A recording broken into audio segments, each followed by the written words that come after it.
L'atout le plus précieux et rare que vous puissiez obtenir de quelqu'un est d'abord son attention, puis sa confiance, et enfin sa conviction par une décision positive. Je pense que le monde a beaucoup changé. L'une des plus grandes choses que vous puissiez faire pour quelqu'un, c'est savoir écouter, reconnaître et sourire. Et la plupart des gens ne savent même pas comment faire cela. Je veux gagner 1 million de dollars ou le vendre pour 20 millions. La plupart des entrepreneurs luttent silencieusement avec la mauvaise question. La question est, suis-je digne de cet objectif? Quand tu réalises tout ce qui est possible grâce au temps, à l'investissement, au capital, la vraie question c'est, est-ce que cet objectif est digne de moi? C'est une conclusion profonde. Pendant plus de 40 ans, il a aidé des marques à révéler des profits insoupçonnés en changeant de perspective et en maximisant leur impact. S'il y a une personne capable de transformer votre idée à 1 dollar en entreprise de 100 millions, c'est lui. Chacun devrait avoir cette attitude positive, que l'on gagne, perde ou fasse match nul dans toute transaction. Maintenant, vous. N'attendez pas que l'argent change de main avant de commencer à investir dans l'autre partie.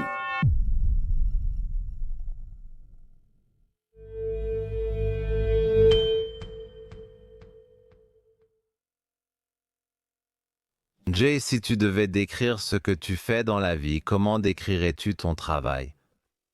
Je vais te répondre avec une précision. J'enseigne aux gens comment passer d'un positionnement basé sur une proposition de vente unique qui peut ou non être convaincante à un avantage qui l'est davantage, puis à un avantage préemptif qui l'est encore plus, puis à un avantage monopolistique, je n'arrive pas à parler, monopolistique qui est très, puis viser un avantage exponentiel qui change la donne. Et j'ai toujours eu du mal moi-même quand j'ai commencé. C'était facile parce que je faisais surtout du marketing, de la publicité et de la génération de revenus. Et on disait en gros qu'il était l'expert ultime pour découvrir des actifs cachés, des opportunités de profit négligées, des activités génératrices de revenus sous-performantes, des relations sous-utilisées, des ressources sous-évaluées et les transformer en profits exceptionnels, puis les convertir en flux de revenus durables et perpétuels, le tout avec presque aucun investissement ou risque. Aujourd'hui, j'y ai réfléchi. C'était très convaincant, même si ce n'était pas formulé ainsi. Quand tout le monde a entendu, c'était « Waouh, je veux en savoir plus ». Donc, si tu regardes en arrière, tu as travaillé avec des milliers, voire des dizaines de milliers d'entreprises et de secteurs à ce stade. Si tu regardes, donne-nous juste une idée générale de la façon dont le paysage des affaires a vraiment changé depuis que tu as commencé à créer des entreprises. Et peut-être même raconte ce moment charnière dans ta vie qui t'a poussé à vouloir développer, faire croître le chiffre d'affaires, vendre, mais qu'est-ce qui a changé depuis tes débuts? Eh bien, laisse-moi clarifier, tu me demandes de te raconter un peu mon histoire d'origine? Oui. Un petit peu de l'histoire d'origine.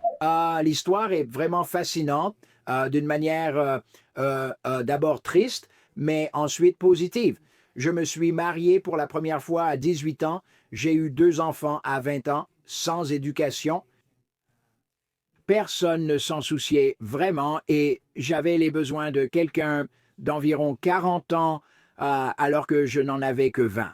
Les seules personnes qui m'offraient une opportunité étaient des entrepreneurs très intéressants qui me proposaient une opportunité du type tu manges ce que tu tues, c'est-à-dire pas de salaire, mais si tu réussis, gamin, tu peux avoir une part de la vente, de l'actif, de l'affaire ou du canal de distribution. Sinon, tant pis. Et donc, mes personnes ne se souciaient du temps. Tout était basé sur les résultats, ce qui a été une formule merveilleuse pour moi.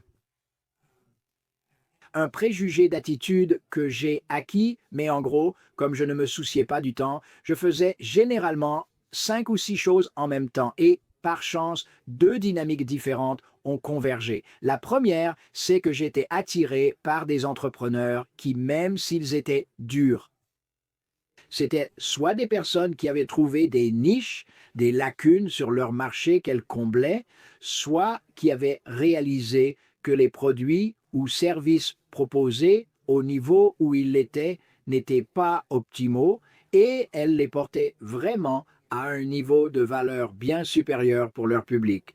Je ne le comprenais pas alors, mais je l'ai assimilé par osmose. Maintenant, comme je faisais 5 choses ou plus en même temps, tout le temps, j'ai eu beaucoup de chance parce que j'ai choisi de ne jamais les faire dans la même industrie où cela serait devenu simplement inimaginablement précieux après environ 10 activités différentes dans 10 secteurs sans rapport. Et j'ai fait une profonde prise de conscience. C'était il y a longtemps, quand j'ai commencé ma carrière. Les professionnels d'un secteur ignorent souvent comment ceux d'un autre réfléchissent, agissent, commercialisent ou élaborent des stratégies. Scott D. Clary. Ils n'ont pas le même modèle économique, ils n'ont pas les mêmes moyens d'accès qui reflètent la même valeur créée. Ils n'ont pas les mêmes processus, ni les mêmes systèmes, et pourtant, on peut emprunter des dérivés de chacun d'eux et les appliquer à des industries où tout le monde fait la même chose de la même manière. On suit un peu le troupeau et ça a été explosif et quand j'ai eu cette prise de conscience, j'ai commencé à regarder les points communs fondamentaux, les moteurs essentiels des différentes industries, puis je les ai superposés au manque même de compréhension ou de saisir l'un de ces éléments dans les industries où j'ai travaillé, j'ai eu une révélation et j'ai créé quelque chose que j'ai appelé la vision en entonnoir par opposition à la vision en tunnel. Et j'ai commencé à appliquer des principes de base aux industries dans lesquelles j'étais. Et j'étais celui qui, oh là là, je n'arrivais pas à parler. Et ce que je voulais dire, c'est que dans le pays des aveugles, et ça a été explosif. Et c'est comme ça que j'ai commencé. Puis, quand je m'en suis rendu compte, j'étais lancé. Je voulais tout apprendre sur tout ce que je pouvais, sur chaque industrie possible, pour pouvoir l'intégrer dans la trame de mon approche méthodologique afin d'avoir cela. Or, mon carquois avait tellement de flèches différentes à disposition que ce n'était même pas une compétition. Voilà l'histoire de mes débuts.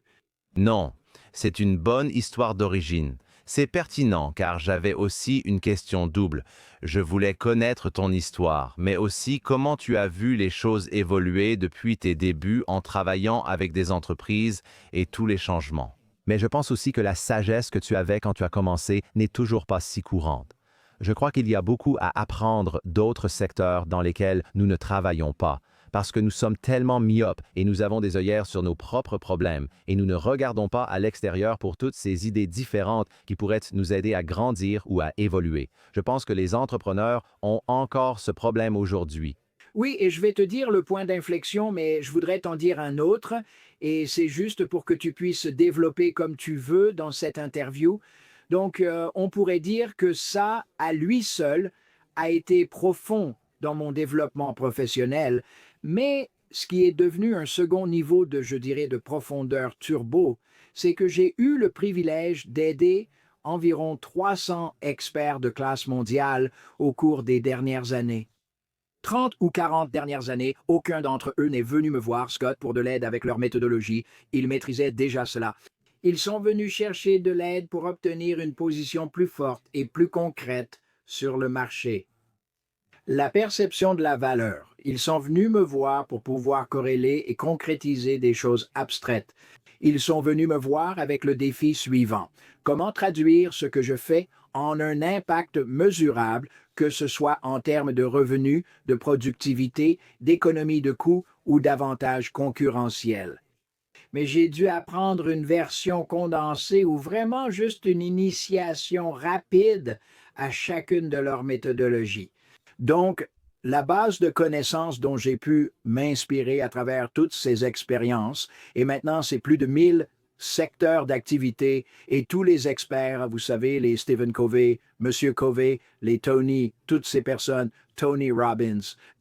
Et j'ai aidé le numéro 1, et je ne dis pas ça par arrogance, juste de façon clinique, j'ai aidé le meilleur expert en Six Sigma, le meilleur expert en théorie des contraintes, le numéro 1 qui a inventé l'optimisation de l'amélioration des processus au cours de ma carrière. Donc toutes ces connaissances ont été compressées et intégrées dans mon cerveau pour être accessibles à mes clients. Donc ma vision du monde est très profonde, large et très englobante. C'est très semblable à une arnaque de chat.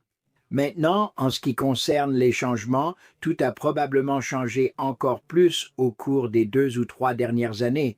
Évidemment, Internet a changé. Évidemment, les préjugés des gens concernant le fait de passer la majeure partie de leur vie en ligne ou sur les réseaux sociaux ont énormément évolué. Que tout soit devenu public, et le fait que l'on puisse créer une expertise et une popularité synthétique à volonté a changé les choses.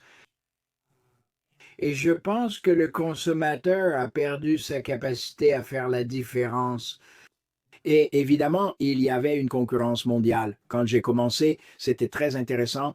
J'étais la seule personne qui avait aidé presque tous les grands influenceurs du secteur entrepreneurial, pas dans le secteur des entreprises, mais dans l'entrepreneuriat. Et je leur ai fait gagner à tous des sommes d'argent très importantes et j'ai amélioré leur succès, leur croissance et leur positionnement. Donc, ils étaient toujours très disposés à promouvoir, à soutenir et à recommander mes qualités. Mais ensuite, quand Internet est arrivé, tout le monde et son frère pouvaient simplement prendre la propriété intellectuelle de n'importe qui, se l'attribuer et montrer une photo d'eux-mêmes avec leur jet loué et leur joli petit ami de 18 ans et leur manoir loué. Et il y avait beaucoup de gens qui étaient vraiment, vraiment impressionnés par ça. Malheureusement, il y a un autre aspect, mais je pense que c'est positif. Cela a donné naissance à beaucoup de, je vais les appeler, des spécialistes d'un seul tour qualitatif. Il n'y avait jamais autant d'experts spécialisés quand j'ai commencé, et je fais ça depuis très longtemps. Et je suis impressionné par l'expertise de niche que les gens ont acquise, surtout maintenant que la technologie leur permet de le faire. Et je pense aussi qu'il y a un aspect positif. Aujourd'hui, sans avoir à lever 1 milliard de dollars et sans avoir besoin de 1000 personnes, on a la possibilité, grâce à la technologie, que ce soit l'intelligence artificielle ou un autre outil ou solution à fort effet de levier, d'être très compétitif sans avoir besoin d'une énorme structure ou d'une grande équipe. Et je trouve ça formidable. Mais je pense que le monde a changé de façon spectaculaire. Ce qui me frustre, c'est que l'atout le plus précieux et le plus limité que vous puissiez obtenir de quelqu'un, c'est d'abord son attention, ensuite sa confiance et enfin sa croyance dans ce que vous défendez, que vous êtes vraiment digne de confiance et qu'on peut vous confier leurs décisions positives. Je pense que le monde a beaucoup changé. Quel est le conseil pour quelqu'un qui crée une entreprise afin de comprendre l'état actuel du consommateur et comment l'attirer et lui vendre correctement? Vous avez étudié une partie de mon travail, mais il serait improbable que vous l'ayez vu en entier. Mais l'une des premières choses dont j'étais fanatique était ce que j'appelais la stratégie de prééminence. Je vous dis cela pour aller directement à la réponse sans sortir du cadre. Nous n'y sommes même pas encore arrivés. C'était ce dont je voulais parler, mais vous êtes devenu intéressant, alors j'ai repoussé ce sujet. Ça a un lien ici. Donc j'ai étudié, enfin je suis comme un étudiant discret de la condition humaine. Donc j'ai étudié pendant des années en faisant ça, vous savez, les gens qui possèdent le préventif et le prééminent, et je suis passé de personnes euh, qui avaient une importance significative. Quel mot j'utiliserais? Ils étaient éminents, puis j'ai cherché le préventif, puis j'ai regardé le prééminent, et c'était vraiment, croyez-le ou non, si vous regardez les gradients, et je m'y intéresse, j'ai étudié, et je ne suis pas mathématicien, mais les gens ne réalisent pas ça, tout le monde, et au fait, je suis l'exemple parfait du trouble du déficit de l'attention chez l'adulte. Et je suis comme un moucheron qui a subi une lobotomie. Donc il faudra me supporter quand je pars dans tous les sens avec vous, moi et moi-même. Mais j'ai étudié, tout le monde parle du moonshot 10 fois supérieur. Je vais parler de la prééminence dans une minute. Le moonshot 10 fois supérieur, vous savez, la croissance exponentielle, et j'ai étudié ça un peu. Et les gens ne réalisent pas qu'en mathématiques, quand on étudie les maths, ce que je n'ai pas fait, j'ai juste fait quelques recherches là-dessus, Il y a 5 ou 6 gradients qui sont littéralement au-dessus et au-delà de l'exponentiation. Ça s'appelle l'hyperopérationnalisation et c'est la tétration, l'hexation, l'heptation, la pentation, l'octation et on ne pourrait même pas faire de corrélation, ce serait comme l'infini ou au-delà. Et le point important, c'est qu'on peut vraiment amener la performance beaucoup plus haut avec le même temps, effort, capital d'opportunité, accès au marché, capital humain, etc.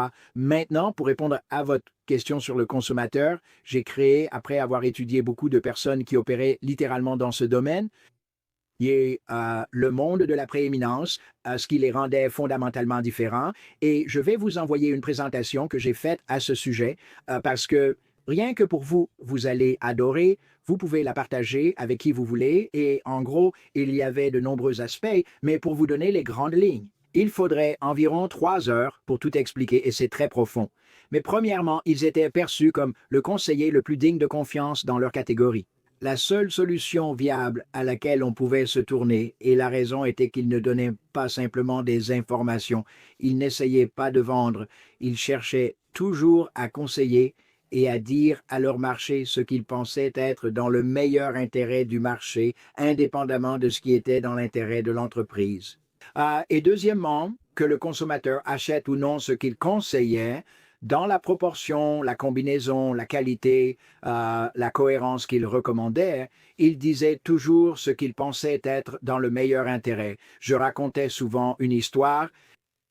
Si vous veniez dans le magasin d'eau en bouteille et le bar à eau de J. Abraham et que vous me demandiez un demi-gobelet d'eau et que je prenais votre argent sans d'abord vérifiez que vous saviez que votre corps avait besoin de 7 autres verres et demi comme celui-ci chaque jour. Scott D. Clary, pour le fonctionnement de votre corps, de vos cellules et ma santé, pour que votre créativité soit optimale, votre digestion, votre excrétion, tout fonctionne pour votre stabilité, pour votre niveau de stress, et je ne me suis pas donné la peine de m'assurer que vous le sachiez, indépendamment du fait que vous augmentiez ou non vos achats chez moi, je vous dérangerai. Je parle d'être prééminent. Si vous veniez tous les 2 jours et achetiez 8 verres, mais que je ne m'assurais pas que, quelque part, pas nécessairement chez moi, mais quelque part, vous obteniez les 8 autres, et que je ne faisais pas l'effort de m'assurer que vous saviez ce que je croyais être dans votre meilleur intérêt, je vous volais. Donc, la première chose pour être prééminent, c'est d'être perçu comme le conseiller le plus digne de confiance, la seule source possible où l'endroit où vous pourriez vous tourner, et cela n'est possible qu'en agissant ainsi. La prochaine étape consiste à comprendre et à exprimer avec des mots ce que votre public cible veut et ne veut pas, d'une manière et à des niveaux que personne d'autre n'a jamais formulés. Vous ne pouvez pas faire cela sans vraiment chercher à comprendre en profondeur. Et je peux vous expliquer plus tard une méthode que tout le monde peut utiliser. Je l'appelle l'esprit de la cible. Et c'est une autre méthodologie que nous avons développée. Ensuite, il faut essentiellement s'assurer que, peu importe le secteur d'activité dans lequel vous êtes, vous ne commettez pas l'erreur de tomber amoureux de votre entreprise, de la société à la croissance la plus rapide, du magazine Incorporated, de Fortune Russell Mill, ou que vous aimiez votre secteur ou que vous aimiez votre produit. Vous devez aimer ce que vous servez. Vous avez Il existe 3 types de clients et vous voulez les appeler clients parce que si je vous appelle un consommateur, si vous cherchez Scott D. Clary dans le dictionnaire Webster, c'est quelqu'un qui achète une marchandise ou un service. Si je vous appelle un consommateur, mais je veux être prééminent, ce que je dis vraiment implicitement, si ce n'est explicitement, c'est que je suis une marchandise marginalisée. J'ai vraiment de la chance de vous traiter avec moi et non avec mon concurrent ou une autre alternative si je vous appelle un client. Si vous vérifiez, c'est une personne sous la responsabilité et la protection d'une autre. Cela a une portée fiduciaire. Quand je me vois comme étant votre conseiller le plus digne de confiance et que je vois ma responsabilité et je comprends que tout le monde dans l'entreprise le voit aussi et que nous sommes en mission, en croisade, au nom de ce marché, de ce client potentiel. Et Nous voyons notre rôle comme étant essentiel, peu importe si nous répondons au téléphone, si nous faisons parvenir le colis, vous savez, plus rapidement à l'expédition, tout cela contribue à atteindre notre objectif, ce qui est très profond. L'autre chose, c'est qu'il faut littéralement arrêter de penser de manière transactionnelle.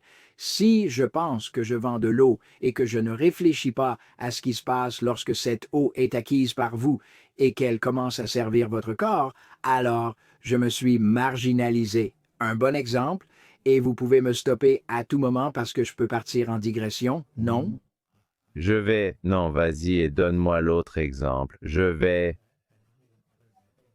Te donner un super exemple. Tu le sais, on en a parlé. J'ai aidé 1000 industries dans le monde.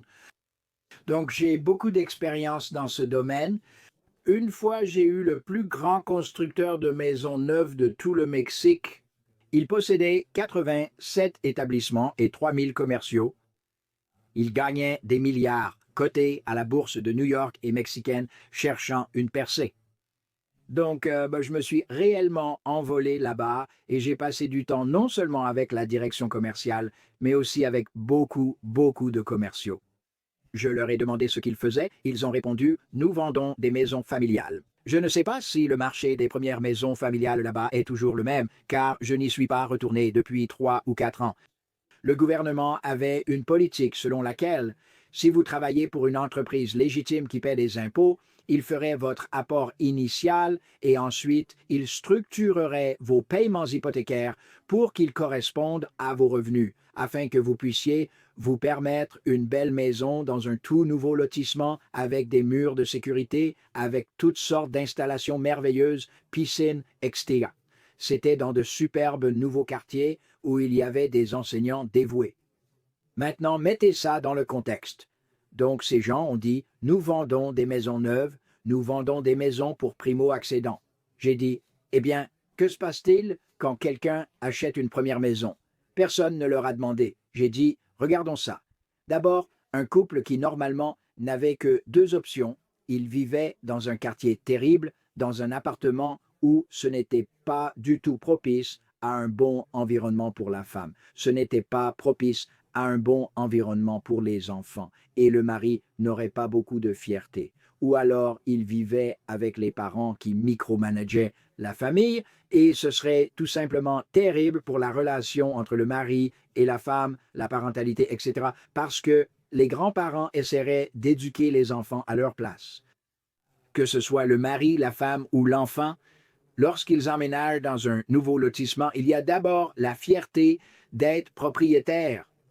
Le mari se sent valorisé par son travail, est plus motivé, obtient des promotions et gagne plus. La femme fréquente des personnes de qualité, tout comme les enfants. Leurs chances de succès augmentent fortement. Les enseignants jeunes sont encore motivés. Ils ne sont ni blasés ni endurcis par le processus.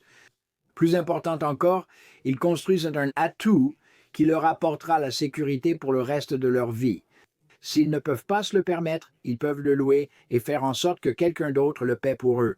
S'ils parviennent à le rembourser et que leurs parents décèdent et qu'ils héritent de la maison, ils disposent alors d'un atout qui leur offrira une meilleure qualité de retraite ou de vie ou qui permettra à leurs enfants de recevoir l'éducation de leur vie où qu'ils le souhaitent. Et j'ai traversé toutes ces choses. Il y en a bien plus encore. Et j'ai dit, non, tu ne vends pas seulement des maisons pour primo-accédants.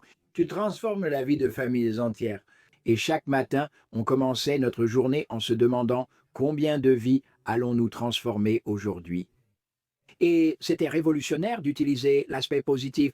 Je ne fais que te donner quelques exemples de cela. J'allais dire qu'une grande partie de cette stratégie repose sur le fait de remettre en question la perception du client. Tu remets en question leur vision du monde dans une certaine mesure, ce qui te place dans une position de confiance. Parce que si une entreprise est simplement transactionnelle, alors elle se contente d'accepter ce que le client veut et va simplement le lui vendre.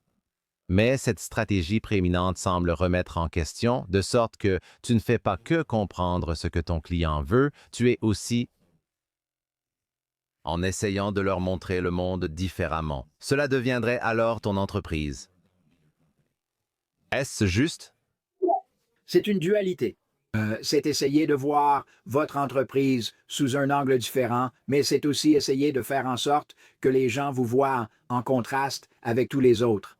Si vous y réfléchissez, c'est diviser pour mieux régner. Il y a tous les autres et puis il y a vous. Merci. Et vous savez, nous avons, je parle de quelque chose de très sophistiqué quand on l'exécute, mais ce n'est qu'une des 97 méthodologies que nous avons données. Mais ce que nous essayons de faire chaque fois qu'il y a beaucoup de concurrence, un paysage très compétitif, et que nous essayons d'amener quelqu'un à être très préventif quand on le compare à quelqu'un d'autre, nous ne disons jamais « Oh, Scott est un misérable porc, il est dégoûtant, ses produits sont nuls ». Au lieu de cela, nous disons toujours « Écoutez, il y a beaucoup de gens de qualité dans notre secteur, nous connaissons tous les bons gars et les bonnes femmes. Ils travaillent très dur, leurs produits sont très bons, leurs équipes sont très dévouées et ils offrent une vraie valeur. » Et ensuite, nous ajoutons le point où la pièce tombe, où la brique tombe pour ce qu'ils font. Mais nous ne jouons même pas dans ce monde-là. Nous opérons dans notre relation avec vous, dans la façon dont nous concevons nos produits ou nos services, dans ce que nous nous engageons à livrer, dans la façon dont nous allons au-delà des attentes et dans la façon dont nous concevons tout comme si c'était pour nous-mêmes à un niveau bien supérieur. Donc, nous ne nous voyons même pas être comparés. Et vous faites des choses très différentes de la plupart des gens si vous êtes en concurrence. Quel serait selon vous le meilleur exemple que vous ayez vu de quelqu'un établissant sa prééminence? Un entrepreneur qui écoute cela se demande « Comment appliquer ça à mon entreprise? Quel modèle suivre ?» Je voudrais récupérer mon ancienne présentation car j'ai une liste de 30 entreprises qui l'illustrent très bien. Mais si vous y réfléchissez, eh bien, je ne sais pas si le crime. Quelle est la marque de chaussures il est mort, mais quelle marque de chaussures Tony Hsieh a-t-il créé?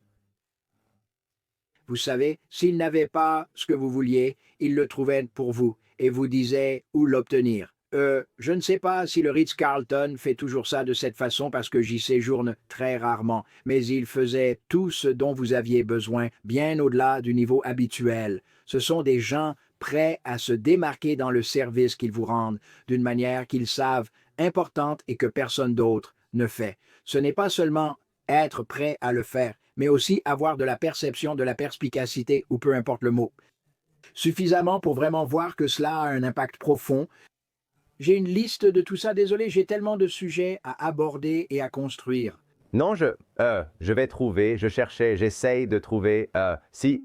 Regardez, nous avons quelque chose sur la prééminence et si vous regardez, c'est dans 2 ou 3 présentations que je vous ai données.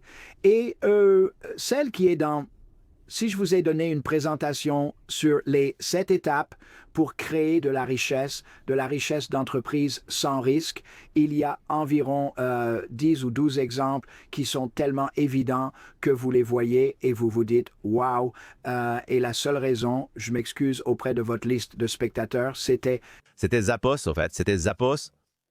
Oui, mais si vous vouliez quelque chose et qu'il ne l'avait pas, au lieu de dire « Oh !» nous ne vendons pas ça, merci d'avoir appelé. Il disait, laissez-nous trouver qui le fait pour vous et laissez-nous vous donner un lien vers leur site. Je veux dire, ils étaient prééminents parce qu'ils étaient engagés pour l'amélioration, le bien-être du client. L'une des choses que je n'ai pas dites, c'est, je vais vous dire quoi, je ne vous laisserai pas acheter plus que ce que vous devriez, ni en qualité, ni en quantité. Je ne vous laisserai pas acheter moins.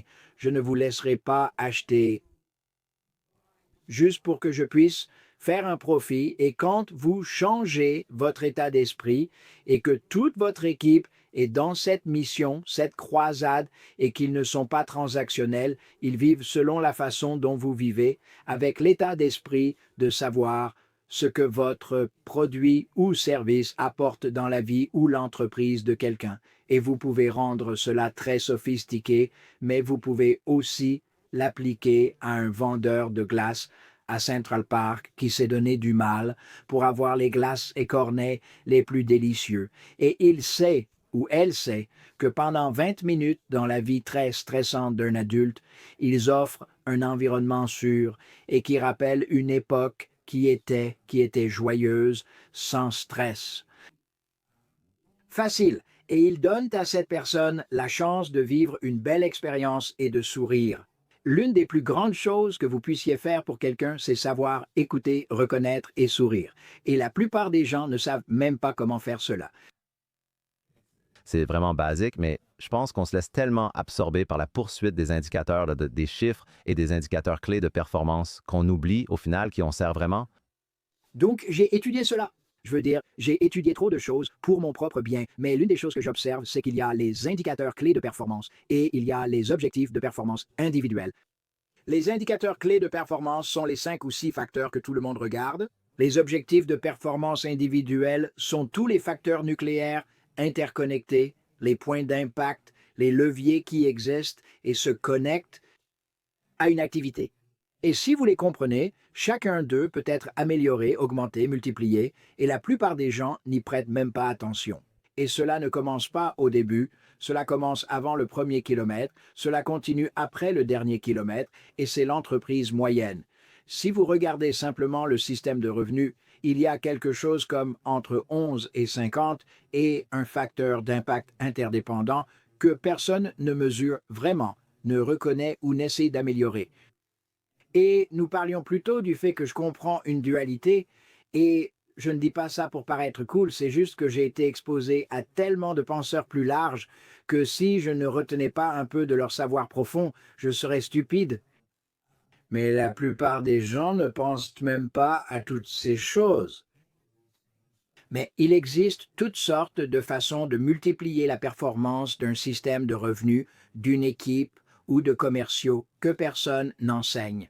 Et c'est presque une tragédie parce que tu m'as demandé pourquoi je me suis lancé là-dedans. Après avoir cessé de remonter à mon origine, je ne cherche pas à te remplacer, mais simplement à répondre plus tard.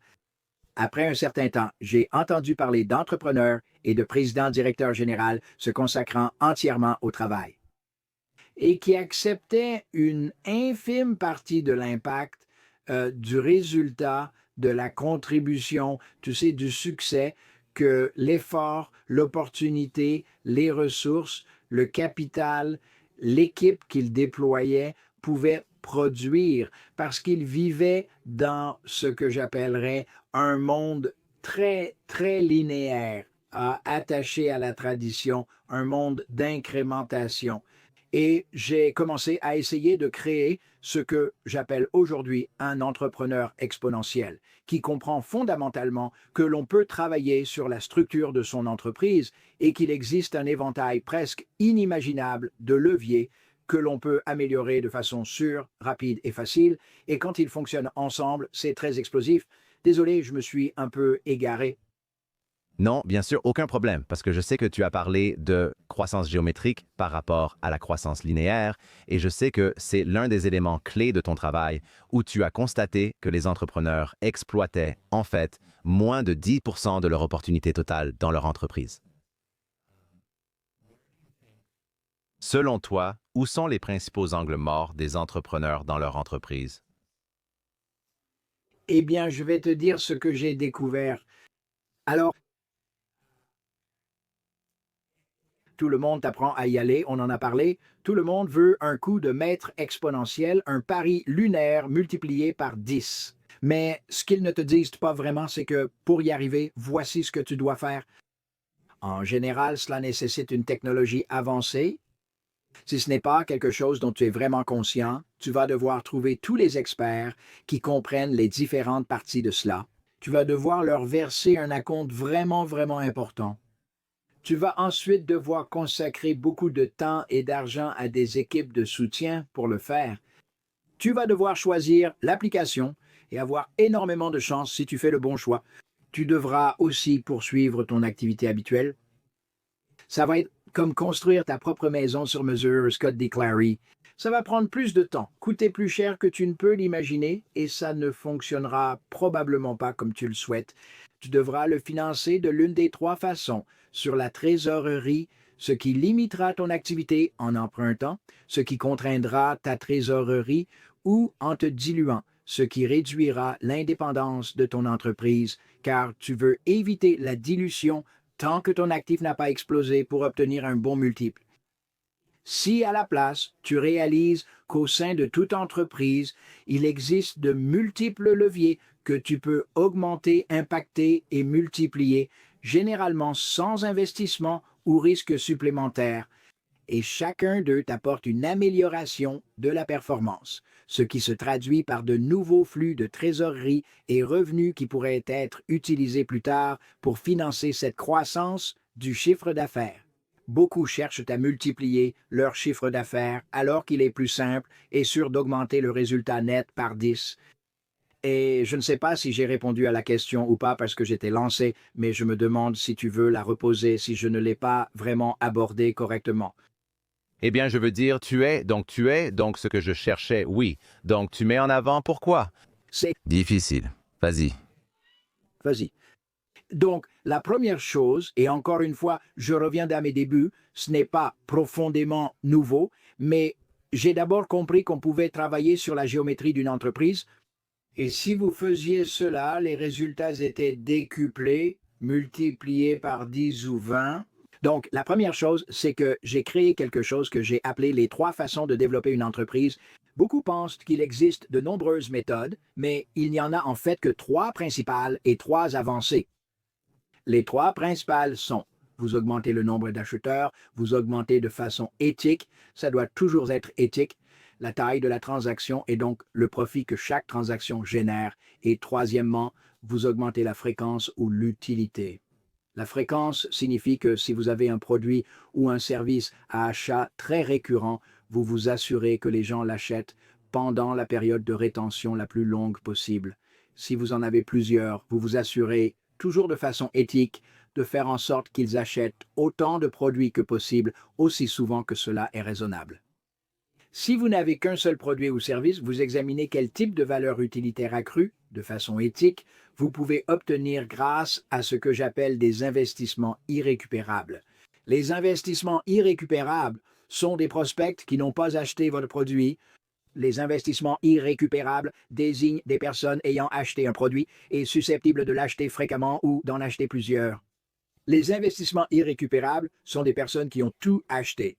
Certains investissements de coûts sont des variations qui existent dans la génération de revenus, comme les commerciaux. J'ai une histoire à ce sujet, si tu veux en parler, tu seras surpris. Mais il y a des choses comme ça. La première chose, ce sont les 3 façons. Si tu y parviens, fais les 3 méthodes avancées, c'est très simple.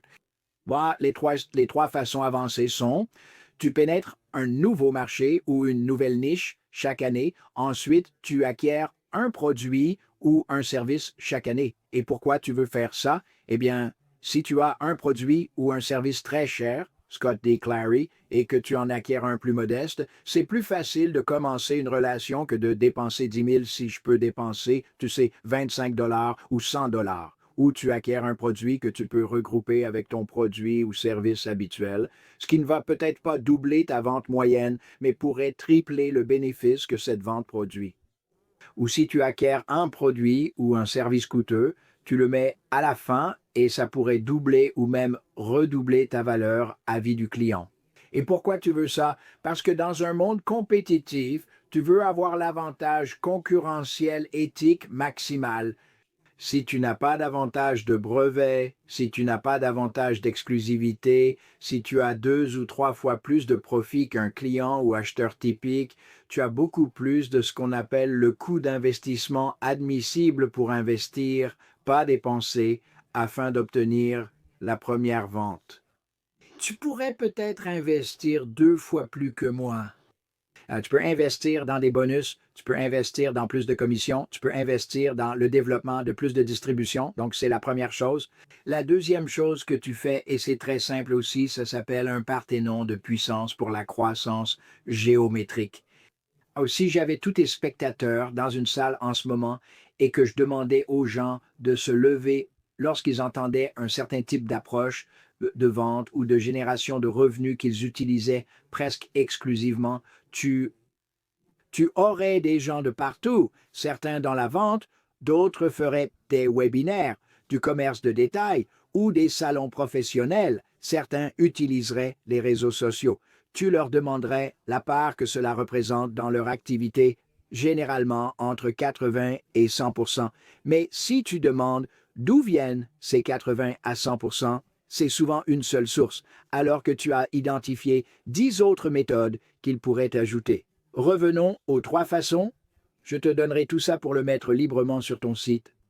Si tu augmentes simplement ces 3 catégories principales, le nombre d'acheteurs, la taille de la vente et la fréquence ou l'utilité de l'achat de 10% dans les 3 domaines, ce n'est pas 10%. Voici où la géométrie intervient. C'est 33,33%. Doubler ces 3 chiffres équivaut à 800%. C'est là que la géométrie intervient, mais elle peut s'appliquer tout du long. D'abord, il y a 3 façons. J'ai une vingtaine de façons par catégorie de le faire, et ce n'est pas si difficile, mais la plupart des gens ne l'apprennent pas. Ils ne pensent pas en dehors des sentiers battus. Très simplement, ils ne pensent pas en dehors des sentiers battus. Ils sont tellement figés.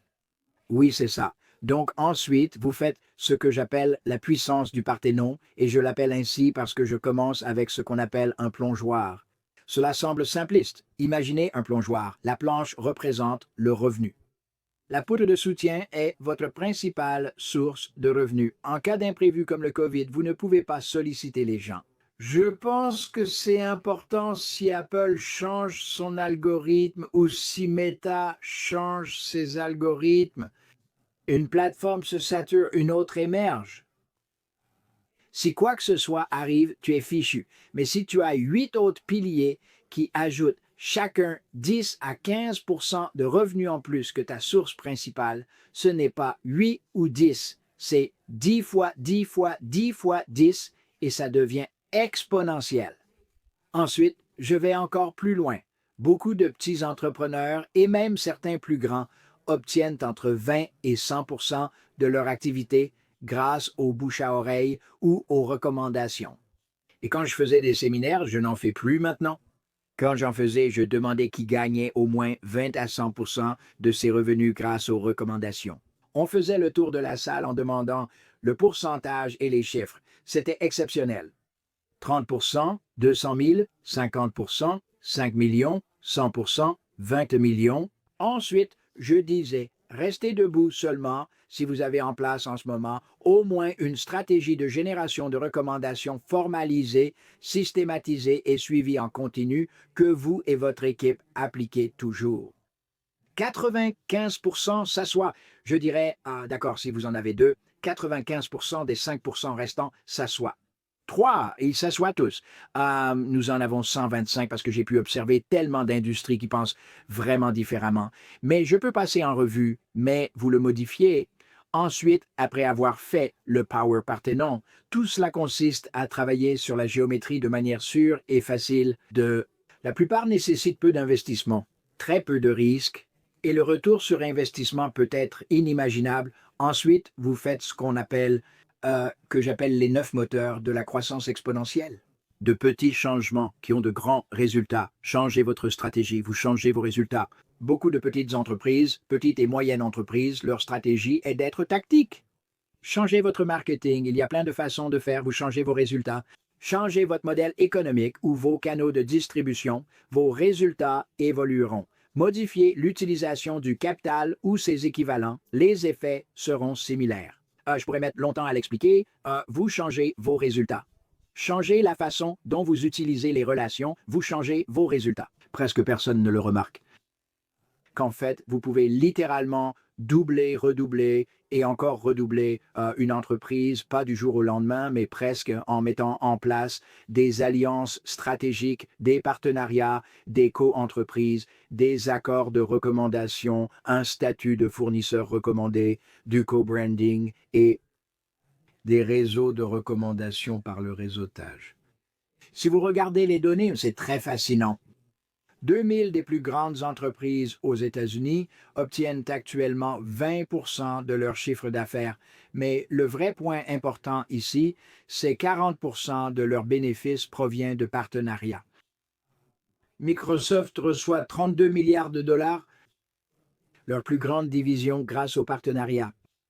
KPMG, une entreprise, a dépensé 8 milliards de dollars en achetant une entreprise uniquement pour ses partenariats. J'ai des anecdotes à ce sujet. Eh bien, Certaines entreprises ne vendent pas aux clients, leur activité dépend uniquement de partenariats. Oui, la plupart des entreprises Gaddaï constatent cela. Je travaille beaucoup en Israël, où les gens sont très brillants technologiquement. Je leur dirai en face, comme je l'ai dit dans une interview au Wall Street Journal, ils sont très tactiques. Ils ne comprennent pas vraiment la stratégie ni l'importance des partenariats. Ils veulent avancer seuls, ce qui est la voie la plus difficile, la plus lente et la plus coûteuse. À ton âge, je travaillais déjà dans les séminaires. Aujourd'hui, je suis bien plus âgé. Nous avons réalisé 250 millions de dollars, soit un quart de milliard de dollars de séminaires à l'échelle mondiale. Et ma mise de fonds initiale était de 300 000 dollars. J'ai obtenu la promotion de chaque bulletin financier. J'ai reçu la promotion de chaque société de séminaires d'investissement, ainsi que des magazines Success et Entrepreneur. J'ai obtenu la promotion de toutes les compagnies aériennes grâce au partage des revenus. J'ai eu le principal organisateur d'événements au Royaume-Uni pour me promouvoir, à Amsterdam pour me promouvoir, au Japon pour me promouvoir, avant que les relations ne se tendent, en Chine, à Singapour, en Malaisie, en Italie. Et je n'avais aucun risque du tout. Je partageais simplement les revenus avec eux et ils mettaient toute la force de leur distribution, leurs actifs, leur clientèle, leur portée, leurs frais généraux à ma disposition. J'utilise une analogie si vous voulez réfléchir au partenariat parce que c'est assez intéressant. Vous comprenez ce que signifie actif sous gestion, n'est-ce pas? Toute personne dans l'investissement le saurait. Eh bien, si vous maximisez votre capacité à vraiment développer des relations de partenariat, vous pouvez contrôler les actifs sous gestion d'autres personnes, ce qui pourrait littéralement représenter jusqu'à 1 milliard de dollars sans aucun investissement ni risque. Et le rendement que vous en tirerez sera bien supérieur à 15 ou 20 car ils paient des millions de dollars en loyer, en salaire, en recherche et en technologie, et ils ont dépensé des millions ou des centaines de millions en publicité, et vous pouvez exploiter tout cela pour rien d'autre qu'une part des résultats obtenus. Et ce n'est même pas le bonus. Le bonus, c'est quand ils font la promotion auprès de toute leur base de données. Même si vous obtenez des affaires directes, vous bénéficiez d'une construction de marque très crédible gratuitement. Je pourrais continuer, mais j'ai beaucoup de méthodes. Est-ce que cela répond à la question? Oui, ça répond à la question. Je pense que la vraie question est pourquoi tant d'entrepreneurs restent-ils bloqués dans ce modèle de pensée linéaire? Je suis d'accord avec toi. Tout ce que tu dis a du sens. Comme tu l'as dit, la plupart des gens le font de la façon la plus coûteuse et difficile. C'est, selon moi, le mode par défaut. De raison. Parce que je pense que ce type de raisonnement super logique n'est pas si facile. Mais je vais vous donner quelques exemples simples pour vous montrer comment motiver les gens. Je pense que, encore une fois, c'est le statu quo. Ils suivent le troupeau, une pensée linéaire. Je vais faire ce que tu fais. Et je pense qu'essayer des choses différemment, si vous avez une infrastructure rigide, c'est très difficile. Je suis attiré j'attire toutes sortes de personnes, mais quand elles sont livrées à elles-mêmes et que je ne les aide pas vraiment, elles n'en font pas grand-chose parce qu'elles se laissent happer par le statu quo.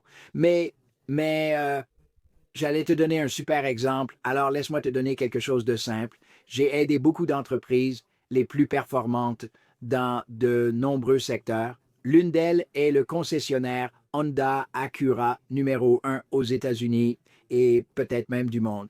Il est venu à quelques-uns de mes programmes et il a compris que le meilleur endroit pour conclure des affaires, c'est le service après-vente parce que les gens viennent avec leur voiture et il y a deux possibilités. Soit c'est une voiture d'une grande année et en excellent état, bien au-dessus de la moyenne, et ils peuvent leur proposer une excellente reprise contre autre chose, soit la réparation coûte tellement cher que quand ils reçoivent la facture, ils paniquent et ils peuvent les sortir de cette facture sans avoir à la payer. Et simplement grâce à quelque chose que je lui ai partagé lors d'une session de questions-réponses, il a mis en place tout un département commercial dans le service après-vente. Et maintenant, il génère plus d'1 million de dollars de bénéfices bruts rien qu'avec le service après-vente. L'un de ses collègues avec qui j'ai travaillé dirigeait à l'époque la concession Mercedes la plus rentable des États-Unis. C'était à San José, où sont toutes les entreprises technologiques. Ils ont vendu à AutoNation, mais avant cela, il a réalisé quelque chose en rentrant chez lui. Il n'avait jamais analysé la performance de son département finance et assurance. La F et A génèrent plus de profit que la vente. Vous achetez votre voiture, votre Scott déclaré, tout semble parfait. Ensuite, vous allez au service F et A et repartez avec 20 ans de garantie sur vos pneus, plus besoin de cirer votre voiture et toute réparation de sellerie sera gratuite, ainsi que d'autres avantages. Eh bien, cela ajoute plus de profit que les ventes, mais il n'a jamais regardé la performance.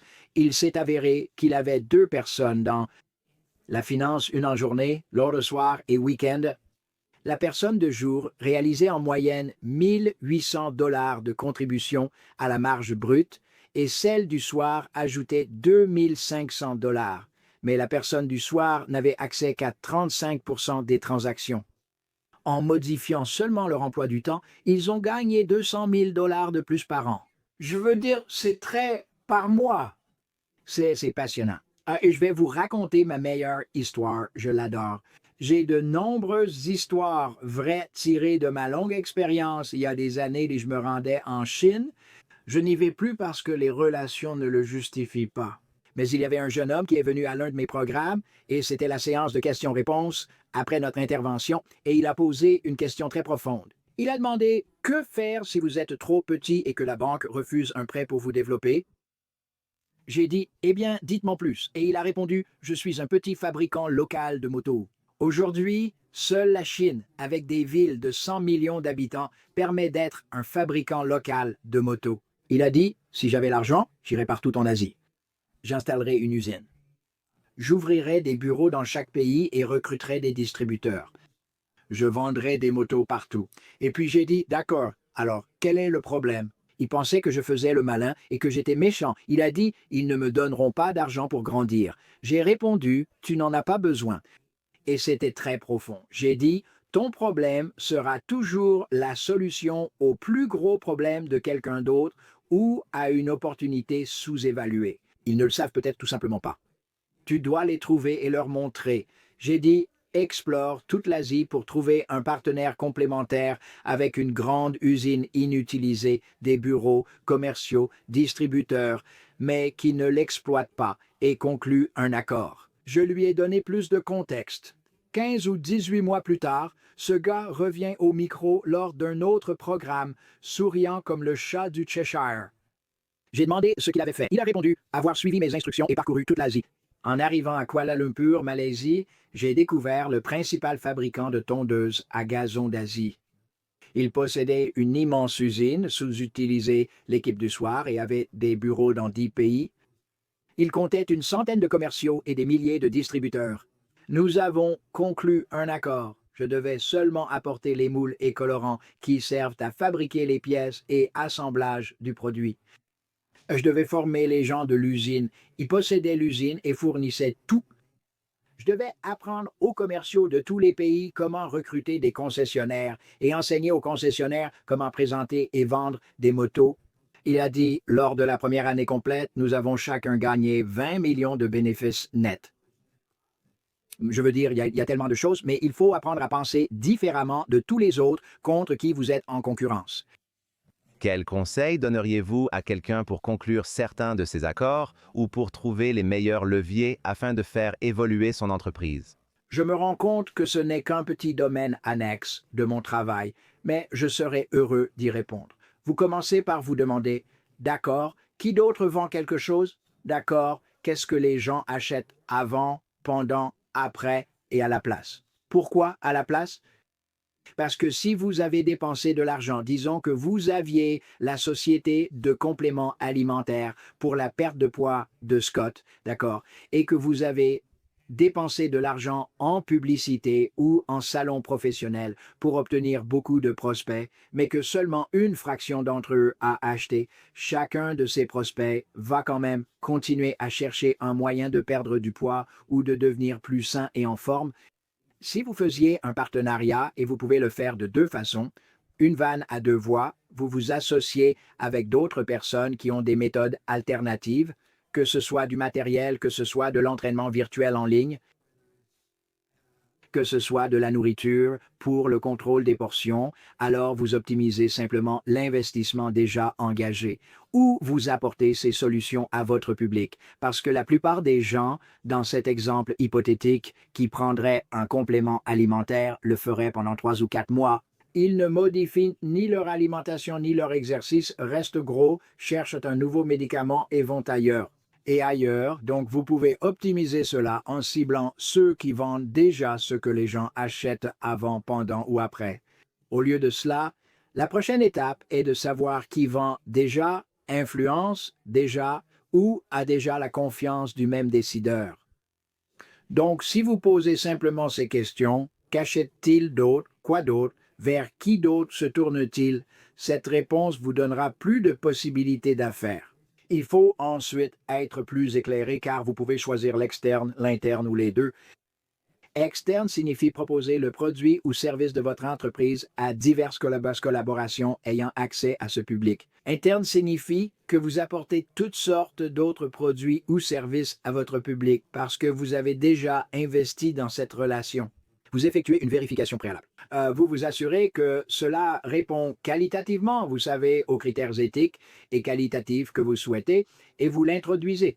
J'ai transformé les affaires de certaines personnes. Un bon exemple, il y a des années, et je remonte dans le temps, j'avais la première entreprise en Australie qui vendait des systèmes CRM. C'était très tôt et ils étaient très chers. Ils dépensaient littéralement 100 000 $ en publicité commerciale et ils obtenaient environ 1000 prospects et ils concluaient 3%, mais c'était un système très coûteux, donc c'était suffisamment rentable. Ils continuaient donc sur ce genre de tapis roulant et j'ai dit, vous gaspillez chaque mois 97 000 $ de votre investissement de 100 000 $ sur des personnes qui n'achètent pas. Et j'ai dit, ce n'est pas une proposition très séduisante. Donc très probablement, beaucoup de personnes qui n'achètent pas veulent vraiment le bénéfice. C'est juste que le vôtre est trop cher ou qu'il y a trop de gadgets ou que le financement n'est pas bon ou que c'est trop technique, peu importe. Pourquoi ne pas trouver une entreprise d'entrée de gamme qui a un bon produit mais qui ne sait pas du tout le commercialiser, qui n'a pas le budget, obtenir soit les droits, soit une marque blanche, leur donner une redevance et en faire notre offre de repli? Nous l'avons fait et ils ont commencé à gagner beaucoup plus d'argent avec les personnes à qui ils n'avaient pas vendu au départ qu'avec celles à qui ils avaient vendu au départ. Ceux à qui ils ont vendu au début en ont tiré un pur bénéfice. C'est juste une autre façon de penser, Scott. Ouais. Et c'est aussi, encore une fois, choisir la voie de la moindre résistance. Parce que je pense que les chefs d'entreprise ont toujours l'impression qu'ils doivent innover et créer de nouveaux produits, alors qu'il y a déjà des produits qui servent votre audience. Et je pense que c'est probablement l'un des plus grands changements de mentalité si les gens arrivent à comprendre ça. Comme tu l'as dit, c'est une croissance géométrique, c'est un atout extrêmement valorisable, contrairement à cette croissance linéaire que tout le monde poursuit en quelque sorte. Bien. Maintenant, je vais simplement dire que l'une des choses que j'essaie de faire comprendre aux gens, c'est qu'il y a tellement de réalités qui se passent dans votre vie. Toute personne qui écoute, à moins qu'elle ne vive dans une grotte, a voyagé un peu, elle est sortie de sa ville, elle est sortie de son état, peut-être même de son continent, et à chaque fois que vous le faites, vous voyez un énorme éventail de choses qui ne sont pas similaires ici. Vous voyez une topographie différente, une géographie différente, des religions, de la nourriture, le climat, des mœurs religieuses ou leur absence, et cela élargit votre vision du monde. En affaires, il faut sans cesse sortir de sa routine. Nos séminaires étaient fascinants. Nous étions 1000 pendant 5 jours, donc je visitais les librairies. Quand nous avions des librairies, j'achetais autant de livres et de magazines non romanesques que possible. Et au bout de 2 ou 3 jours, je comprenais ce qui te passionne. Alors je vais te poser une question. As-tu un passe-temps, Scott? J'adore aller à la salle de sport et jouer au hockey. J'ai toujours aimé ça. Si tu me disais ça dans ce contexte, je te donnerais un livre ou un magazine, soit sur la décoration de gâteaux, soit sur le macramé, et je te ferai lire 2 chapitres ou 2 articles, puis revenir 2 heures plus tard et trouver un point de vue ou une idée à laquelle tu n'avais jamais pensé et qui pourrait s'adapter à ton entreprise. Et tout le monde faisait ça. Mais la plupart des gens restent enfermés et limités à ne vouloir vivre que dans le monde qu'ils connaissent, sans reconnaître que ce n'est qu'un tout petit microcosme du monde tel qu'il existe. Plus tu apprends à un niveau que tes concurrents n'atteignent pas, plus, je veux dire, tu vois, je crois que les gens acceptent, si c'est fascinant, les gens pensent qu'ils n'ont aucun contrôle sur beaucoup de variables. On en a parlé plus tôt, c'est une histoire plus longue. Je peux montrer à n'importe qui comment, s'il veut vendre son entreprise, comment multiplier le multiple auquel elle sera vendue à la fin d'une période, mais la plupart des gens pensent qu'ils n'ont aucun contrôle sur quoi que ce soit. Tu as tellement plus de contrôle parce que la plupart des gens acceptent que le business soit un terrain de jeu égal. Si tu refuses de faire ça et que tu dis « je veux avoir chaque avantage éthique possible », je vais te donner une autre perspective ici. Je vais devoir faire une intervention sur moi-même pour mon trouble du déficit de l'attention avec ou sans hyperactivité dans une minute, mais il y a une erreur, Scott, dans la croyance que les meilleures pratiques sont quelque chose de génial. C'est très bien, mais laisse-moi t'expliquer ce qui se passe si tu es l'un des premiers à obtenir un avantage de meilleures pratiques. Ça dure quelques semaines, quelques mois, jusqu'à ce que tout le monde l'ait compris, tout le monde le fasse. Ensuite, si tout le monde le fait, ce n'est plus une meilleure pratique, c'est une procédure standard et ça ne te donne plus aucun avantage, même si ça peut donner un meilleur coût ou une meilleure qualité et ça se répercute ou non, mais tout le monde le fait, donc ça ne te donne plus d'avantage. Si tu comprends des choses que personne d'autre ne comprend et que tu sais les exploiter, ça, c'est un avantage et tu n'es pas obligé de jouer le jeu. La plupart voient la concurrence comme plus de détermination, même sur un terrain de jeu égal en business, ou plus d'argent investi dedans. Nous avons parlé de croissance géométrique, nous avons parlé d'optimisation des affaires, de prééminence. Ce sont des idées que tu as depuis des années. Et des années maintenant, ce sont des idées que tu as depuis longtemps. Qu'est-ce qui t'intéresse aujourd'hui dans le business? Tu as évoqué l'augmentation des multiples de valorisation et quelques nouveautés récentes. Nous avons une toute nouvelle thèse sur laquelle je travaille depuis quelques mois. J'ai beaucoup fait de recherches dessus et je n'ai pas encore tout dit. Tu sais, Gwad, je travaille longtemps sur les choses avant de tout comprendre, mais je l'appelle la percée binaire pour la croissance exponentielle des entreprises. En résumé, c'est le guide ultime pour une hyper-croissance des entreprises et c'est une méthode à double voie pour faire exploser n'importe quelle entreprise en toute sécurité. Et ça commence par le premier niveau. Et en gros, ça dit que tu dois identifier tous les points de levier dans ton entreprise. Et moi, je me concentre sur la génération de revenus, mais ça s'applique totalement aux opérations, à la distribution et à tout le reste. Et en gros, tu t'engages à augmenter chacun d'eux, à améliorer chacun d'eux, ne serait-ce que de 10 à 15%, parce que en faisant ça sur tous, pas seulement quelques-uns, mais tous, et d'abord, tu ne peux pas tous les améliorer si tu ne reconnais pas, comme je l'ai dit, les OPIS nucléaires interconnectés, qui sont les indicateurs de performance négligés, pas seulement les KPI. Alors, rien que ça va te donner une croissance exponentielle. Et cette croissance exponentielle est tellement sûre, tellement garantie, pas juste possible ou probable, mais certaine. Et maintenant, tu as la réserve de guerre qui t'évite de détourner de la trésorerie ou d'emprunter pour faire ce que j'appelle les grands changements de rupture, les idées qui changent la donne, qui apportent soit une nouvelle façon de faire quelque chose sur ton marché, soit une version étendue de ce que tu fais déjà. Je vais te donner d'ailleurs un isme très fascinant de Jay Abraham ici. Tout le monde parle d'innovation, mais ils ont tendance à la définir en termes de moteur technologique. Il te faut de l'intelligence artificielle, il te faut ceci. Et c'est génial. J'utilise ChatGPT, mais pas du tout à son plein potentiel parce que je ne suis pas très technologique. Mais toute innovation doit vraiment consister à apporter plus de valeur, d'avantages, de protection, d'amélioration, d'enrichissement ou de divertissement à un marché d'une manière qu'il perçoit.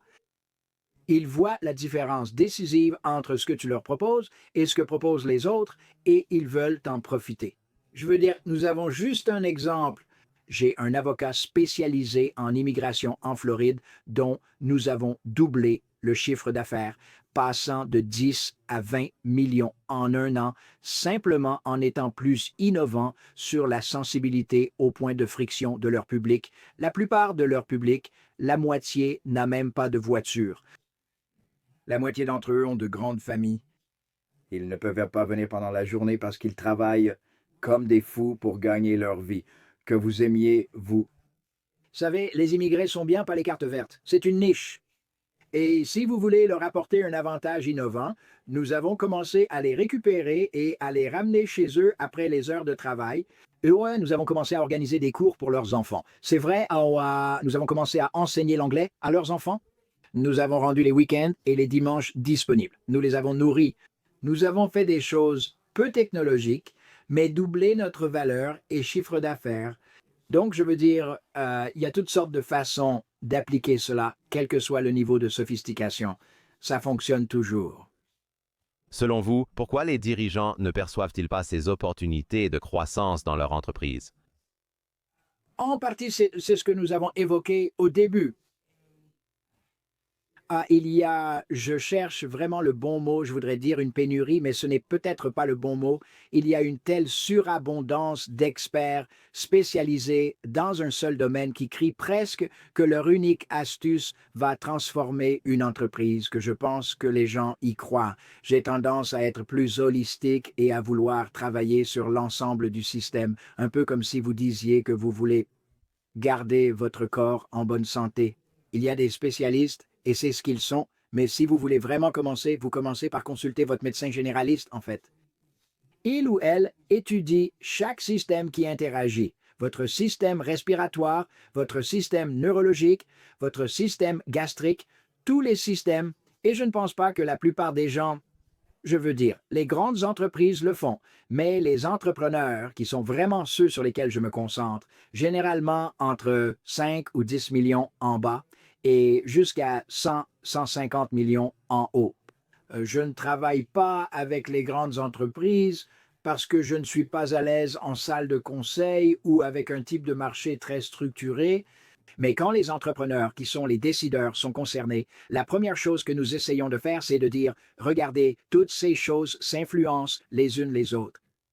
Il n'y a pas qu'une seule chose. Il y a des choses formidables, mais je vais aussi vous en donner une autre que j'ai réalisée. Mais vous n'allez peut-être pas le demander, mais c'est une autre distinction sur laquelle j'ai longtemps travaillé. J'ai commencé et tout le monde me considérait comme un magicien du marketing, ou peu importe comment vous voulez l'appeler, et de la publicité et de la promotion. Et c'était vrai, mais il y a environ 10 ans, j'ai eu une prise de conscience très profonde. Aussi formidable que soit le marketing, la vente, toutes ces choses pour lancer une entreprise, ce sont des ressources qui s'épuisent. Vous savez, la publicité s'use, les médias changent, les coûts augmentent, vous n'avez aucun contrôle là-dessus. Le meilleur vendeur peut être débauché, prendre sa retraite, aller travailler pour un concurrent ou créer sa propre entreprise. Mais si vous avez une stratégie supérieure, si vous avez un modèle d'affaires bien meilleur, si vous avez de meilleurs canaux de distribution, si vous avez beaucoup de personnes emblématiques et en vue, ou qui plaident pour vous auprès de leur public, si vous avez un avantage beaucoup plus préemptif ou monopolistique ou idéalement un avantage exponentiel, et si vous êtes maître dans l'art de récupérer certains coûts et de les transformer en source de revenus, alors vous avez les atouts pour concurrencer et dépasser largement les autres. Et j'ai essayé d'enseigner cela, mais de tels changements sont difficiles pour les entrepreneurs sans beaucoup d'infrastructures. C'est difficile pour les personnes qui sont rigides dans leur système de croyance. Très souvent, je suis pénalisé et c'est fascinant. J'ai été exposé à certains des experts les plus sophistiqués au monde. J'ai découvert certaines des industries les plus intéressantes au monde et j'ai travaillé sur 5 continents. Mais aujourd'hui, je suis capable, peut-être que je suis trop dispersé pour vous, mais je suis capable de prendre des concepts très sophistiqués, de les simplifier et de les traduire en explications si élégantes et simples que les gens les sous-estiment parce qu'elles semblent trop évidentes. Donc, je pense que la façon dont vous créez votre travail et la façon dont vous structurez vos idées, c'est ainsi que davantage de leaders d'opinion, faute d'un meilleur terme, qui ont de l'expérience, devraient structurer leurs idées parce que c'est digeste, facile à comprendre et pratique. C'est aussi holistique, ce qui, selon moi, est votre facteur X peu présent sur les réseaux sociaux où chacun prétend que sa méthode est la seule efficace. Ça conditionne presque les gens à ce fanatisme sur la manière de faire ou construire. Je trouve cela assez toxique. Et je pense qu'en fait, ça fait plus de mal que de bien quand on publie du contenu, qu'on enseigne ou qu'on crée une audience en disant essentiellement que la façon dont je l'ai fait est la seule façon de le faire. Et ça propage encore plus ce genre de pensée dont tu parlais à propos de ces personnes qui n'ont qu'une seule compétence. Ces personnes ayant une seule compétence enseignent la même chose à d'autres entrepreneurs, ratant ainsi de nombreuses opportunités. C'est triste et je n'aime pas ça. Le pire, c'est quand ça marche, parce que ça renforce une croyance limitante et illusoire, et tu n'atteindras jamais vraiment ton plein potentiel. Je ne pense pas que tout le monde sur Internet soit malveillant, mais certains le sont. Cependant, ce n'est pas le problème. Le point, c'est ceux qui ne sont pas malveillants, qui, comme tu l'as dit, n'ont réussi qu'en faisant une seule chose. Eh bien, c'est tout ce qu'ils connaissent parce qu'ils ne font ça que depuis 5 ans, 10 ans maximum, et c'est ce qu'ils enseignent. La majorité des personnes qui sont considérées comme des leaders d'opinion sur Internet, sur les réseaux sociaux, ils sont tous très jeunes parce qu'ils ont compris comment faire du marketing. C'est vrai, oui, et il faut le reconnaître, mais j'ai appris auprès de personnes qui étaient vraiment très élevées leur éthique et leur boussole morale ainsi que leur intégrité étaient vraiment, vraiment élevées. Et ils m'ont appris que c'est presque, si tu reviens à l'axiome médical, je dis toujours le mauvais mot, c'est le serment d'Hippocrate où tu ne dois pas nuire à ton patient. Je ne crois pas que beaucoup de jeunes réalisent le mal qu'ils font. Nous avions quelques produits que nous vendions et ils étaient conçus pour les entrepreneurs afin de les aider à développer leurs vraies entreprises, mais j'ai accidentellement créé ce que j'appellerais des propositions d'opportunités d'affaires et quand je m'en suis rendu compte, nous avons arrêté. Littéralement, quand je m'en suis rendu compte, nous en avions un qui avait généré 4 millions de dollars de bénéfices la première année. Et quand j'ai analysé les personnes qui l'achetaient, ce n'était pas le marché que je voulais et je ne voulais pas avoir sur la conscience d'avoir trop inspiré les gens à croire qu'ils avaient cette capacité infinie à faire des choses que vraiment la grande majorité ne pouvait pas ou ne ferait pas, à moins d'avoir un véhicule pour le faire. Et je pense qu'il y a beaucoup de gens qui ne comprennent pas les conséquences. Je vais te raconter une des choses les plus horribles qui me soit arrivée au début de ma carrière et qui m'a laissé une impression indélébile. Un de mes emplois était de vendre de la publicité à la radio quand j'étais jeune. J'avais peut-être 22 ans et je vendais pour une station de radio très prospère, mais ma liste comprenait toutes les personnes qui avaient de petites entreprises indépendantes, qui n'avaient jamais fait de publicité et qui n'avaient pas d'agence. Et mon travail consistait à les inspirer et à les convaincre de nous faire confiance pour développer leur entreprise. J'étais un optimiste illusionné et je croyais vraiment en la capacité de notre station de radio. Je pouvais convaincre des personnes sans expérience radio de nous donner 2, 3, voire 5 000 dollars. C'était il y a 40 ans, une somme importante pour ces petites entreprises. Et puis, nous avons ajouté notre agence ou nous avons ajouté notre station de radio, un homme dont la renommée venait du fait qu'il pouvait écrire une publicité de 60 secondes en 60 secondes, et c'était un truc nul, mais j'étais trop jeune pour me rendre compte à quel point c'était inacceptable, je dois appeler ça comme c'est, une terrible, quel mot pourrais-je utiliser, une terrible chose négative que j'avais faite à ces gens, parce que les gens faisaient confiance à moi pour avoir le pouvoir d'aider à transformer leur entreprise. Et quand ça ne marchait pas, ils étaient à jamais dégoûtés de la radio parce que nous n'avions pas quelqu'un qui comprenait les mêmes choses dont nous parlons. Et cela va, je veux dire, très loin dans la façon dont on sait créer un texte publicitaire qui multiplie les résultats parce que vous pouvez changer une des 9 variables dans une publicité, un script de vente, un email, une page d'atterrissage ou ce que vous dites lors d'un salon professionnel et vous pouvez doubler, redoubler, redoubler. Encore une fois, nous avons testé, Scott, 33 façons de saluer à l'entrée d'un grand magasin de meubles. Nous avons triplé le nombre d'acheteurs convertis et augmenté le montant moyen des ventes, ce que la plupart ignorent. Et pour revenir à mon histoire, cet homme, à travers le personnage de Jay Abraham, a trompé des optimistes crédules en leur faisant croire que j'avais le pouvoir omnipotent, avec ma station de radio à astuce unique, de transformer le chiffre d'affaires de ces petits entrepreneurs. J'ai réussi à leur faire perdre 3 à 5 000 $ de leur ressource la plus précieuse, mais pire encore, ils n'ont plus jamais fait confiance à la radio, ce qui était tragique, car le bon message sur la bonne station, avec la bonne stratégie, aurait pu être très rentable. Mais je les ai ruinés et je pense que beaucoup de ces influenceurs font la même chose. Oui, c'est ce à quoi tu faisais allusion tout à l'heure. Si ce n'est pas adapté ou si tu ne peux pas vraiment offrir ce dont le client a besoin, alors c'est à ce moment-là qu'il faut l'orienter dans la bonne direction. Oui, cela montre de la prééminence, mais agir ainsi ne te fait pas gagner chaque dollar. Tu t'apprécies car tu vis selon tes principes.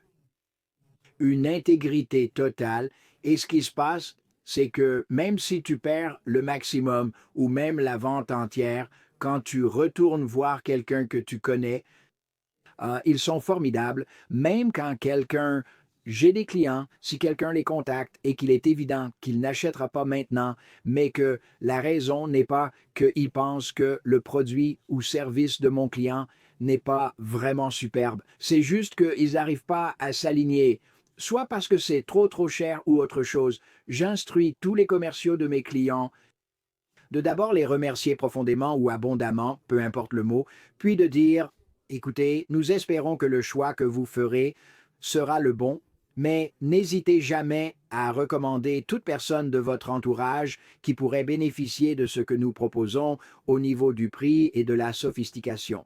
Nous ne réagissons jamais en disant allez vous faire voir, on raccroche, vous êtes terrible de ne pas acheter chez nous. Nous jouons toujours sur le long terme. Et beaucoup, peut-être pas les grandes entreprises, mais beaucoup d'entrepreneurs jouent un jeu extrêmement. Mais je dirais qu'ils jouent un jeu de brièveté, un jeu à court terme, et ça n'a aucun sens parce que vous aurez besoin de clients demain autant, sinon plus, qu'aujourd'hui, l'année prochaine et encore après. Et si, en gros, vous mettez tout le monde dans une position où il garde une prédisposition favorable, que vous gagnez, perdiez ou que ce soit neutre dans la transaction actuelle. Eh bien, je suis désolé, mais l'une des autres choses à propos de la prééminence, et c'est profond, c'est que vous n'attendez pas que l'argent change de main avant de commencer à investir dans l'autre partie. Vous n'attendez pas que j'achète chez vous avant de commencer à m'éduquer, à me conseiller, à partager non seulement des choses superficielles, mais aussi des éléments qui vont vraiment me convaincre. Je pense. Je vous ai dit que nous nous préparons à publier un dossier de recherche de 768 pages sur la façon de concevoir de grandes idées. Nous allons publier un dossier de 220 pages sur la centaine de choses environ sur lesquelles je peux me concentrer, des choses que la plupart des gens ne pensent pas que je partage. Nous avons offert plus de ressources, les choses que nous donnions gratuitement. Nous avons offert 800 ressources pendant 10 ans sans même demander une inscription parce que je voulais être un meilleur bienfaiteur. Je ne voulais pas avoir sur la conscience que je faisais juste miroiter des choses aux gens. Et je pense que beaucoup de gens ne comprennent pas que vous pouvez opérer ici dans un monde très encombré et très redoutable, mais avec une concurrence de type produit de base, où vous pouvez choisir d'opérer ici dans un univers rare et raffiné, et c'est exaltant, c'est positivement enivrant et vous êtes aux commandes. Vous pouvez entendre commande et contrôle au lieu d'être aux commandes. C'est parce que la barre pour faire de bonnes affaires et offrir autant de valeur, voire plus, est tellement basse. Pensez à vos interactions quotidiennes avec les personnes auprès desquelles vous achetez des produits. Ce n'est jamais si positif. Donc la barre est tellement basse pour quiconque veut se démarquer. C'est très intéressant. Ah, je m'en souviens un peu parce que j'avais quelque chose à l'esprit aujourd'hui et je me suis dit que s'il faisait juste ça en plus, une action après avoir interagi avec moi, je serais tellement plus enclin dans quelques mois et je ne me souviens plus ce que c'était, mais c'est fascinant et on le voit partout. Nous avons une assez grande maison et j'ai aussi une maison à la plage, donc nous faisons appel à des artisans et c'est fascinant parce qu'ils te rappellent rarement à temps, ils font rarement leur devis à temps et ils ne font pas de suivi. Et tu te dis que si tu faisais seulement ces choses-là de façon systématique et stratégique, toutes choses étant égales par ailleurs et en supposant que tu aies la discipline, la capacité et la compétence pour faire tous les travaux, tu doublerais probablement ou redoublerais ton activité rien qu'en faisant ça. Tu vois, je lutte et je souffre. Je pense que si tu vas investir une journée, une minute, du temps, $1, une opportunité, pourquoi voudrais-tu en tirer le moins possible si le même effort ou moins de temps ou moins peut t'apporter tellement plus maintenant et encore plus avec un effet cumulatif stratégique plus tard si tu joues un jeu différent? Mais beaucoup de gens, c'est ça le problème, beaucoup de gens ne jouent pas à ces jeux-là, c'est ça, et il faut que plus de gens le fassent. Si tu écoutes ceci, je veux dire, c'est la stratégie pour se démarquer. C'est la stratégie pour être différent. Et je pense que les gens, les humains, sont paresseux par nature. Ils veulent faire le strict minimum, mais c'est incroyable ce qui se passe quand on ne se contente pas du strict minimum. Je pense qu'au début, ça paraît décourageant. On se dit, oh là là, tu sais, le business est déjà assez difficile. Il s'agit vraiment de toujours faire un effort supplémentaire. Mais, tu sais, pense aux plus grandes entreprises du monde.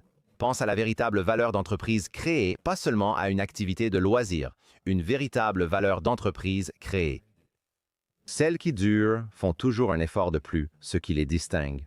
Parce qu'il n'y a vraiment aucune entreprise à laquelle je peux penser qui ne fasse pas tout son possible, autant que possible humainement. Qui sont toujours là et avec qui il est toujours agréable de travailler. Oubliez ça, je veux dire, oui, peut-être que vous n'aimez pas votre opérateur de téléphonie mobile ou quelque chose comme ça, mais les entreprises qui connaissent une croissance fulgurante, qui atteignent des valorisations de 1000 milliards de dollars, elles font des choses qu'aucune autre entreprise ne fait. Oui, non, absolument.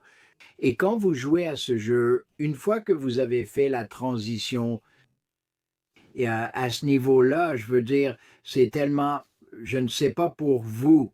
Je pense que vous êtes comme ça parce que nous avons eu de très belles conversations. Je ne peux pas imaginer, je connais beaucoup de gens, je vais à des événements et je vois beaucoup de mes, je vais les appeler des contemporains, et je ne veux pas manquer de respect à qui que ce soit, mais c'est littéralement quelqu'un qui est très bon en marketing, qui passe beaucoup de temps sur son marketing digital. Donc je leur donne du crédit pour ça, mais ils ne passent pas vraiment beaucoup de temps à essayer de grandir et de développer leur capacité à contribuer. Avant qu'on termine, nous avons exploré de nombreuses idées anciennes et nouvelles. Quel serait votre dernier conseil ou réflexion à partager avec l'audience? Eh bien, j'aimerais pouvoir dire que je suis un penseur original, mais je dirais plutôt que je suis un synthétiseur original, capable de prendre des éléments de personnes bien plus brillantes que moi et de les tisser dans le tissu de ce que je représente. Mais je pense que ce que je représente, c'est de ne pas se contenter d'être moyen ou même au-dessus de la moyenne, mais de viser l'excellence. Vous devriez toujours travailler sur la structure de votre entreprise. Je pense que si vous allez investir votre vie dans une entité sur laquelle vous comptez pour l'épanouissement, le revenu, la satisfaction, la création de richesse, la qualité de vie, vous feriez mieux de réfléchir à ce que vous en retirez réellement. Je dis toujours, si tu ne peux pas me dire, Scott, qu'est-ce que toi et ton entreprise représentez? Pourquoi est-ce que tu défends cela? Pour qui défends-tu cela? Qu'est-ce que cela signifie dans tous les sens, pas seulement à l'extérieur, mais aussi en interne? Ce que tu en retires, ce que tu donnes, et comment tu valides et vérifies que tu le manifestes vraiment et que tu obtiens une validation positive. Si tu ne le sais pas, tu ne l'obtiendras jamais. Et beaucoup de gens ne le savent pas vraiment. Il y a quelque chose de très tragique à ce sujet, et cela pourrait être intéressant. Je vais te donner une citation merveilleuse que quelqu'un m'a donnée et que j'aime utiliser pour conclure. Une étude indique que 95% des entrepreneurs n'atteignent pas leurs objectifs. Et la raison, c'est qu'ils n'ont pas vraiment défini à rebours des objectifs très fortement corrélés. Ils ne savent pas exactement ce qui doit se passer par catégorie, par canal publicitaire, par gamme de produits, par commerciaux à certains intervalles pour atteindre une certaine croissance composée. Leur seul but est de gagner 1 million ou de le revendre 22 millions. Je veux pouvoir, vous savez, continuer à le faire croître de 10%. Et les exigences qu'ils s'imposent, même si cela semble stressant aujourd'hui, sont en réalité très modestes. La citation est: la plupart des entrepreneurs, sauf peut-être les présidents, directeurs généraux de grandes entreprises, luttent non-verbalement avec la mauvaise question. Cette question les obsède, mais ils ne l'expriment pas vraiment. Elle tourne sans cesse dans leur tête. Et la question est: suis-je digne de cet objectif?